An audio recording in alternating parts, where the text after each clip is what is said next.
I'm Cramer. Welcome to Mad Money. Welcome to Cramerica. I'll be my friends. I'm trying to save you a little money here. My job, not just to entertain, but on days like today, educate, teach you about how to handle this. So call me, 1-800-743-CNBC. Tweet me at Jim Cramer. It's a miserable day. Just nasty. Drenched in red ink. The Dow plummeting 817 points. S&P plunging 1.61%. NASDAQ tumbling 1.41%. Don't buy. It was hideous. So we got to ask ourselves, how the heck did this happen? We got to dissect the reasons for this decline before I give you a message of hope, not despair. I will let everyone else do the despair thing. They do it very well.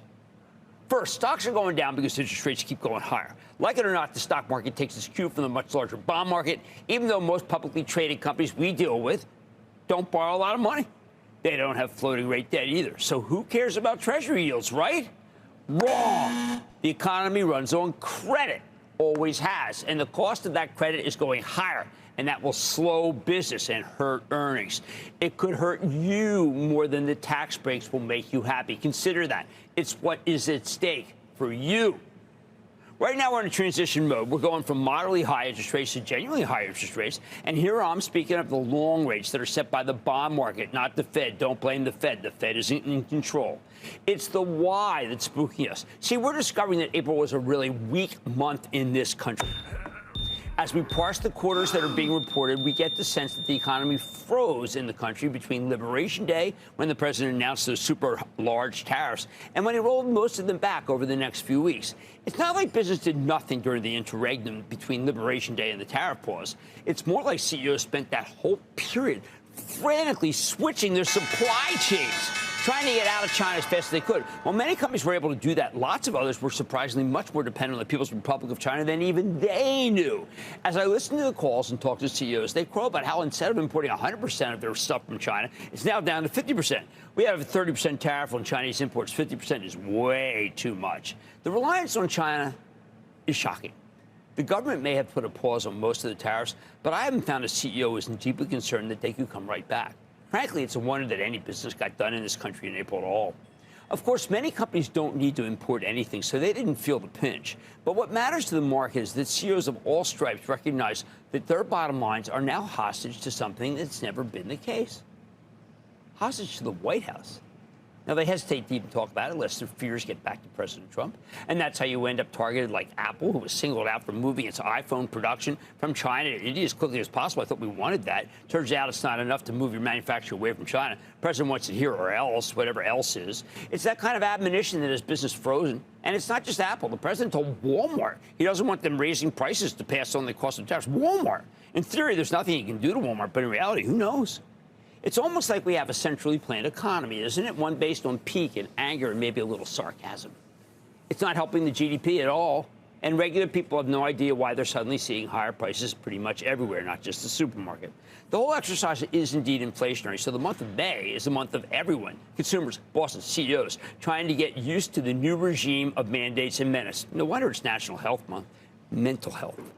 That alone would put upward pressure on bond yields. Anything inflationary sends these yields higher. Just a fact. But when you have inflation and lower business activity, I don't have to tell you that's an unholy situation.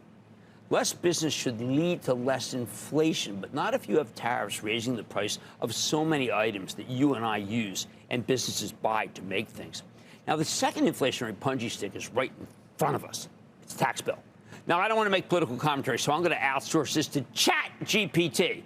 Quote, former President Donald Trump has frequently referred to his proposed budget legislation as one big, beautiful bill. That's true, ChatGPT. But ChatGPT, did you know that Trump is the current president? Why do I even pay for that service?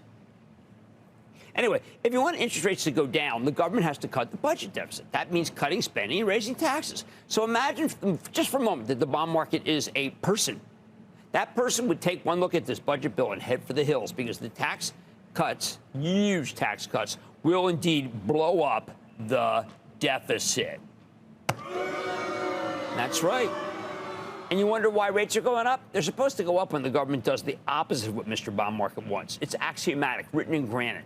Right now, it's President Trump versus the bond market. It's a tough opponent. It doesn't succumb to name-calling or outrageous postings or threats to be defeated by a hand-picked candidate. There is no candidate, and the bond market ain't running for anything. So we have a situation where tariffs are finally kicking in at rates that aren't as high as we feared, but are definitely inflationary. And we have a budget bill that could add $3 to $3.5 trillion in debt. Not subtract, add. That would be one thing if the market had taken a beating lately, softening the ground and prepping us for this onslaught. But the market's been fabulous. In that sense, you could argue that today was a day of vicious buyer's remorse. But let's go back to the initial question. What does any of this have to do with stocks? First and most important, we had a bond auction, 20-year paper, and it did not go well. Buyers seem fed up. They recognize that there might be a reckoning coming because our government keeps borrowing money like there's no tomorrow. Every once in a while, it dawns on bond buyers that they're not being compensated enough for the risk, given that the United States just can't get its act together. As rates go up, though, the optimists among us look at the yield, now more than 5% for the 20-year. And what do? They sell stocks to buy what's now a more attractive asset. And compared to your typical dividend stock, where the yield's only about 4%, that 5% risk-free from Treasuries is a great deal. Remember, you always get your money back when you buy a bond. So as yields go up, bonds become more attractive versus stocks. Meanwhile, the uncertain business environment makes people more risk-averse. When you're risk-averse, you sell stocks and buy bonds. Okay, all right. Then what's the message of hope here? Is there any way out of this? Sure there is. Remember, we're in the thick of it right now. The budget deficit is front and center, hence the reckoning. When we finish the budget negotiations and we get some big, beautiful bill, people will start focusing on how the tax cuts should be great for growth. While the bill is very inflationary, that's because it's going to juice the whole economy.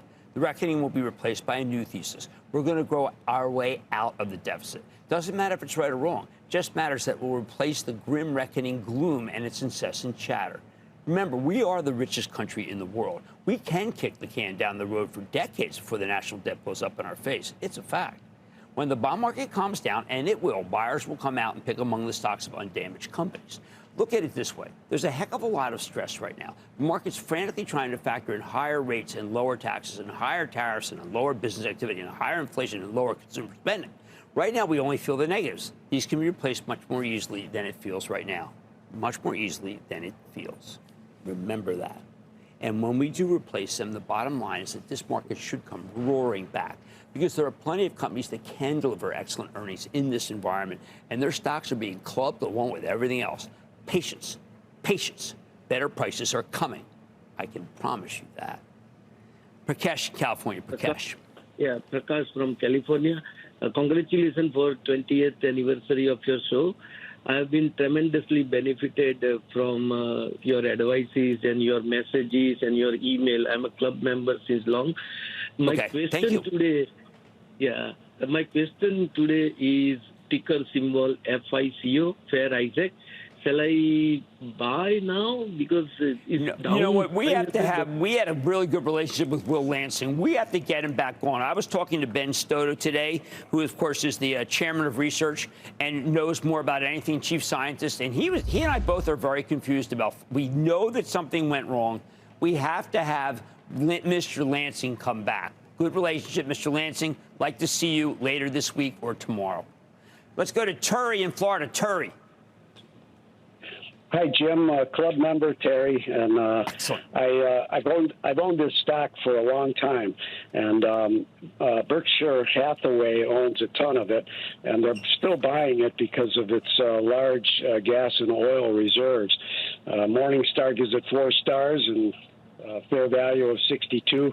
The downward moving average got gapped by it a few days ago, and now it couldn't hold, so it's down to 41 now, and so I'm wondering if I should just dump it for a big loss at this point, or hold on. Let me take it from here. As you heard, because you were probably on our conference call today that we had for the club, I urge people to go and listen to the club meeting, because I talked about not thinking about where you bought it. I'm thinking about where you're going to go with it.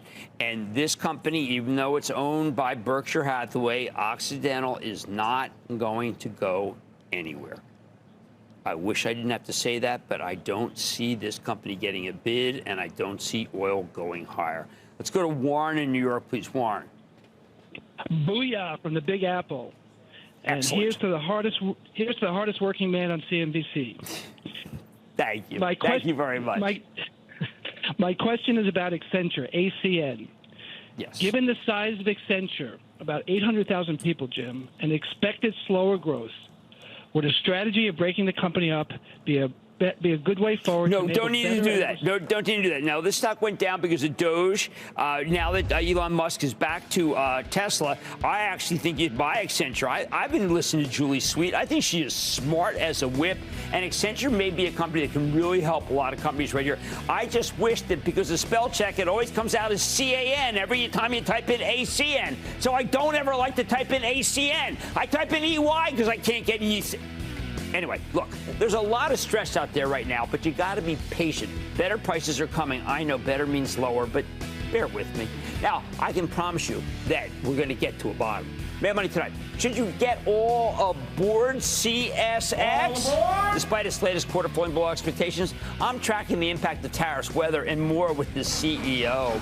Then what's in the pipeline for Phillips 66? I'm hearing straight from the C-suite after that brutal proxy fight with Elliott. And later on, I'm talking to Snowflake top brass, fresh off a huge quarter. So stay with Cramer.